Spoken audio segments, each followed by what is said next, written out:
Hi everyone, welcome to today's video. My name's Stephanie, and today, since it's the beginning of a new month, we are going to be sitting down so I can show you what I wore in March. This is a new series that I started just a couple of months ago because I thought it would be fun to recap some of the manis that I wore in the previous month.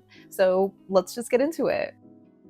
Okay, so technically this first mani I did put on like the very last day of February, so I don't know why I didn't include it in that video, but I essentially wore it for the beginning of March, and that was Tyler's Trinkets Monarch's Delight, which is a super cute white crelly base filled with these pink and rose gold metallic hex glitters. I thought it was super cute to wear as a transitional mani going from February into March because it still has those like sweet pink vibes, but it's also very springy at the same time. I'm sure you know that I love a cute little crelly, so I really enjoyed wearing this one. Then the next mani that I wore, I actually didn't post until just recently, but it was this mani inspired by a cuticle oil from Cuticle Buddy that came in this like peach pie scent. So for the mani itself, it was 3 coats of Cracked Polish's You Want a Peach of Me, which is a super cute peach jelly, and then 1 coat of Alchemy Lacquer's Copper Kaleidoscope, which is a copper scattered holographic topper. It's super densely packed, but very tiny in the little micro glitters. So it's just this perfect brown sugar kind of look. And I really love this combination. It's crazy that it took me so long to actually post it. But yeah, as soon as I got that cuticle oil, I knew that I had to do something inspired by it, especially because of that sunstone or goldstone roller ball and the little insides. It's just so cute, and I loved how this turned out. I know it's like so tedious to do something like this, but I just love the idea of matching my mani with my cuticle oil. Then the next mani that I wore was the green skittle that I kind of shared for St. Patrick's Day. So it was ILNP's Jellybean, KBShimmer's Pull It Together, Mooncat's My Cabbages, Sylvanclaw's Bryo-phyte and Holo Taco's Sour Note. All of these kind of being in that same shade or tone of green, but in very different finishes. And yeah, I just really enjoyed the skittle. It was kind of the only festive skittle that I did this month, unfortunately. I know I've mentioned it in some other videos about how I often feel inspired to want to do nail art. Like I have the ideas, you know, I know it's gonna be cute, but sometimes it's just hard to actually do it.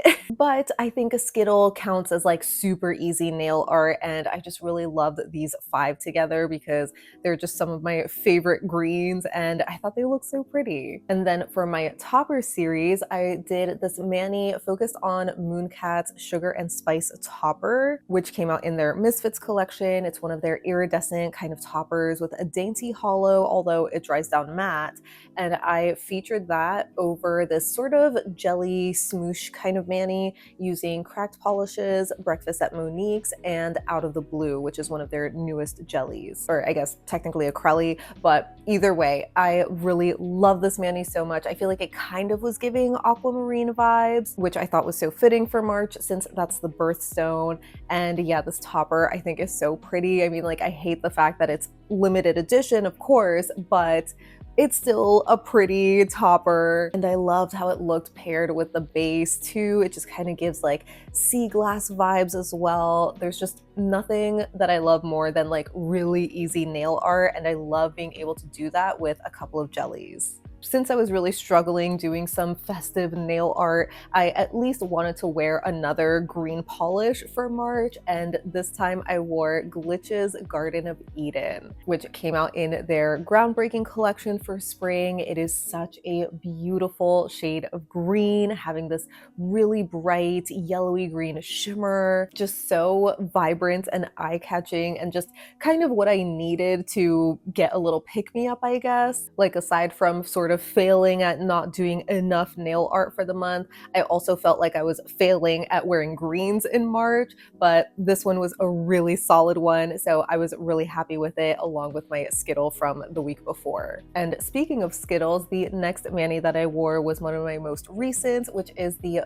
Olive Ave skittle that I did for their Seedlings collection. It was a perfect 5-piece lineup in these like blue and green springy pastel shades that just made made for the perfect skittle. I always love when collections are just perfectly curated for a skittle like that. So it was just really nice to wear. It was just so light and refreshing. I know I was just saying about how like I really wanted more vibrant pops of color, even with my spring favorites this year. My wheel is so much more vibrant and saturated compared to the usual spring pastels, but these were still super cute. They're very like refreshing, kind of like a palette cleanser in a way. And the last mani that I wore in March that I'm still wearing right now in April, which is looking really chipped, so I'm not gonna show a close-up, is Polish for Days 2026, which I also shared in my spring favorites wheel. I picked it up at the beginning of the year. It's this super gorgeous sheer lavender kind of jelly base with a strong glowy shimmer. Polish for Days makes some beautiful shimmery polishes. You already know how I feel about shades like Lush. This is another one that I feel like totally fits in those fairy core kind of vibes, which you know I'm obsessed with. So it was just another nice little pick-me-up.